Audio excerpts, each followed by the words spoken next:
സ്വാഭാവികമായിട്ടും നമ്മുടെ കുട്ടികൾക്ക് മുതിർന്നവരാകുമ്പോൾ പലതിനും കോൺഫിഡൻസ് ഇല്ല. എന്തായിരിക്കും അതിൻ്റെ കാരണം?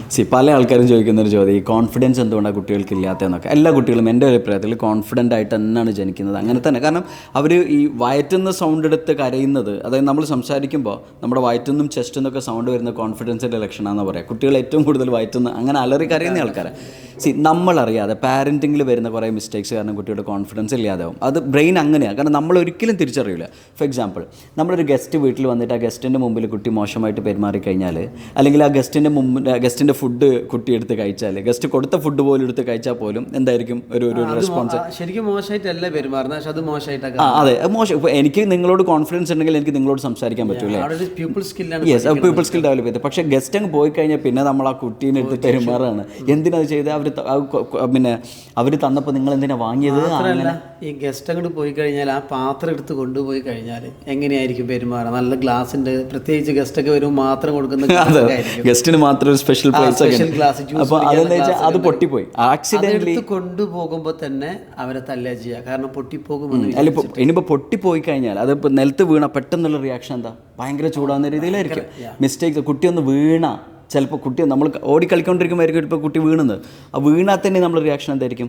അതൊരു സൗണ്ട് എടുക്കുന്ന രീതിയിൽ നമ്മൾ ആ കുട്ടിയോട് റിയാക്ട് ചെയ്യുമ്പോൾ ഇമ്മീഡിയറ്റ്ലി എന്തോ ഒരു ഡേഞ്ചർ സംഭവിച്ചതുപോലെ കുട്ടിയുടെ ബ്രെയിനിൽ അതാണ് രജിസ്റ്റർ ചെയ്യുന്നത്. കുട്ടിയുടെ കോൺഫിഡൻസ് കുറയും.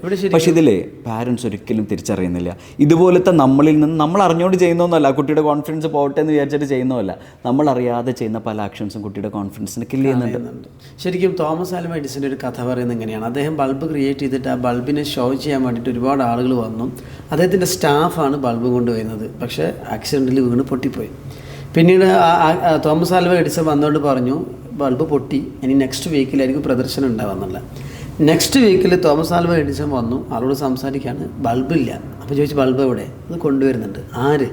കഴിഞ്ഞ ആഴ്ച കൊണ്ടുവരും, പൊട്ടിപ്പോയ അയാൾ തന്നെ കൊണ്ടുവരുന്നുണ്ട്. അപ്പോൾ ഓഡിയൻസ് ചോദിച്ചു, വൈ?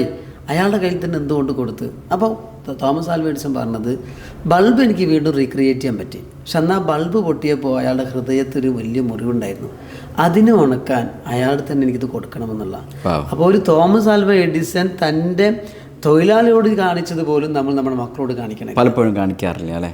അതുപോലെ ഈ കുട്ടികളെ ഈ പബ്ലിക് സ്പീക്കിങ്ങിനെ പേടിക്കുന്നതിൻ്റെ പിന്നിലുള്ളൊരു കാരണം ഞാൻ പറഞ്ഞിട്ടെ. ഈ കുട്ടികൾ ചിലപ്പോൾ നമ്മൾ വലിയ ആൾക്കാർ കൂടി സംസാരിക്കുന്ന സമയത്ത് നമ്മളൊരു കുട്ടി വന്നിട്ട് നമ്മളോട് സംസാരിക്കുക, അല്ലെ നമ്മൾ കാരണം നമ്മൾ സംസാരിക്കുമ്പോൾ വായിൽ നോക്കിക്കുന്ന ആ ഒരു സാധനമൊക്കെ നമ്മൾ ചിലപ്പോൾ കുട്ടീനെ തീരെ എൻകറേജ് ചെയ്യില്ല.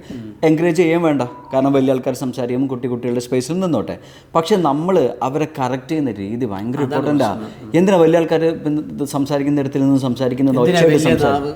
എക്സാക്ട്ലി, അത് സംസാരിച്ച ആ കുട്ടി അന്നത്തോടുകൂടെ പബ്ലിക് സ്പീക്കിംഗ് നിർത്തും അല്ലേ? നമ്മൾ കറക്റ്റ് ചെയ്യുന്ന രീതിയിലും വലിയൊരു ഇമ്പോർട്ടൻ്റ്. ഡെഫിനറ്റ്ലി വലിയ ആൾക്കാരെ പോലെ സംസാരിക്കുന്നു, വലിയ ആൾക്കാർ അവരെന്തും പറയാൻ അനുവദിക്കണം എന്നല്ല, പക്ഷെ കറക്റ്റ് ചെയ്യുന്നത് സംസാരത്തിനെയല്ല, ആ സിറ്റുവേഷനിൽ വരെ. നമ്മൾ പൊതുവെ പറയാറില്ലേ, U price in public and blame in private അല്ലേ? അപ്രീസിയേഷൻ നമുക്ക് പബ്ലിക് ആയിട്ട് കൊടുക്കാം, എല്ലാവരും കേട്ടോട്ടെ കുട്ടീനെ പറ്റിയുള്ള അപ്രീസിയേഷൻ. പക്ഷെ നമ്മൾ അവരെ കറക്റ്റ് ചെയ്യുന്നത് കംപ്ലീറ്റ്ലി പ്രൈവറ്റ് ആയിരിക്കും. ആ കുട്ടിയുടെ ഒരു സെൽഫ് എസ്റ്റീമിനെ ഒന്നും ടച്ച് ചെയ്യാത്ത രീതിയിൽ വേണം നമ്മൾ കറക്റ്റ് ചെയ്യുന്നത്. നമ്മുടെ ഫാമിലിയിൽ നേരെ തിരിച്ചാൽ എങ്ങനെയാണെന്ന് വെച്ച് കഴിഞ്ഞാൽ, ഭർത്താവ് വന്നു കഴിഞ്ഞാൽ ഭാര്യ പറയും, അവനൊന്നും പഠിച്ചിട്ടില്ല, അവനങ്ങനെ ചെയ്തിട്ടില്ല, മാത്സിൻ്റെ ടീച്ചർ ഇങ്ങനെ ചെയ്തിട്ടുണ്ട്. എന്നിട്ട് ഉറങ്ങാൻ പോകുമ്പോൾ പറയും, അവന് നേരത്തെ ഇങ്ങനെ ചെയ്തിരുന്നിട്ടോ. നല്ല കാര്യം പറയുമ്പോൾ അവൻ കേൾക്കൂല, പക്ഷെ അവൻ്റെ കുറ്റം പറയുമ്പോൾ അവൻ മാത്രമല്ല നാട്ടുകാർ മുഴുവൻ കേൾക്കും. അപ്പോഴാണ് അവരുടെ ഉള്ളിൽ ഏത് ചിന്ത വരുന്നത്, എന്നോട് ഇഷ്ടമില്ല എന്നൊരു ചിന്ത അവർക്ക് വരുന്നത്. അതുപോലെ ഈ ചുമരിൽ എഴുതുന്ന കുട്ടികൾ, പല വീട്ടുകളും ചെറിയ കുട്ടികൾ ഉണ്ടോ ഇല്ലയോ എന്നുള്ളൊരു തെളിവാണ് അവരുടെ ചുമര് എങ്ങനെ ഉണ്ടോ എന്നുള്ളത്. കലാകാരനായിട്ടുണ്ട്. അതെ അല്ലേ? പക്ഷെ ഇതിലേ എൻ്റെ ഒരു അഭിപ്രായത്തിൽ കുട്ടികൾക്ക് ശരിയും തെറ്റും പറഞ്ഞു കൊടുക്കേണ്ടത് പാരൻസാണ്. നമുക്ക് റെസ്പോൺസിബിലിറ്റി ഉണ്ട്. ചുമരെന്ന് പറയുന്നത് നീറ്റായിട്ട് കീപ്പ് ചെയ്യാനുള്ളതാണെന്നും അത് എഴുതാനോ വരയ്ക്കാനോ ഉള്ളതല്ല എന്ന ആ പാഠവും നമ്മൾ തന്നെ കൊടുക്കണ്ടേ. അവിടെ കുട്ടികളുടെ ക്രിയേറ്റിവിറ്റി നശിച്ചു എന്ന്, അതിൽ മാത്രം അങ്ങനെ ഒരു ചിന്തയാണ്, ക്രിയേറ്റിവിറ്റി നശിച്ചു എന്ന് ജനറേഷനിലെ പാരൻസിന്റെ ഒരു തോട്ടാണ്. എഴുതിക്കോട്ടെ, നമുക്ക് പെയിന്റ് ചെയ്താൽ മതിയല്ലോ, അങ്ങനെയൊക്കെ. പക്ഷേ അതും കറക്റ്റ് ചെയ്തിട്ട് നമ്മൾ നല്ല രീതിയിൽ കറക്റ്റ് ചെയ്ത് കുട്ടിയോട് കൺവിൻസ് ചെയ്ത് കൊടുക്കുക. അതിന് പകരം ഒരു 5 or 6 ഡ്രോയിങ് ബുക്സ് വാങ്ങിച്ചു കൊടുക്കാം. ഒരു 5 or 6 കളർ ഡിഫറൻസ് സെറ്റ്സ്. എന്താ വെച്ച് കഴിഞ്ഞാൽ ഓൾഡ് പാരൻസ് ആ സമയത്ത് ഹാർഷായിട്ട് പെരുമാറും, പുതിയ പാരൻസ് അതിനെ അനുവദിക്കും. ലിബറൽ. രണ്ടും തെറ്റാണ്. എക്സാക്ട്ലി. പകരം ഒരു വരക്കാൻ വേറെ വാങ്ങിച്ചു കൊടുക്കും, വരയ്ക്കേണ്ട സ്ഥലത്ത് വരയ്ക്കുക, മാക്സിമം അപ്രീഷിയേറ്റ് ചെയ്യുക. ചുമരൊക്കെ ക്ലീൻ ആക്കി വെക്കുന്നതിൽ കുട്ടികളെയും കൂടെ ഇൻവോൾവ് ചെയ്തിട്ട് വേണം. കാരണം വീട് has to be kept very clean and tidy എന്നുള്ള ഒരു മെസ്സേജും നമ്മൾ കുട്ടികൾക്ക് കൊടുത്തു കഴിഞ്ഞാൽ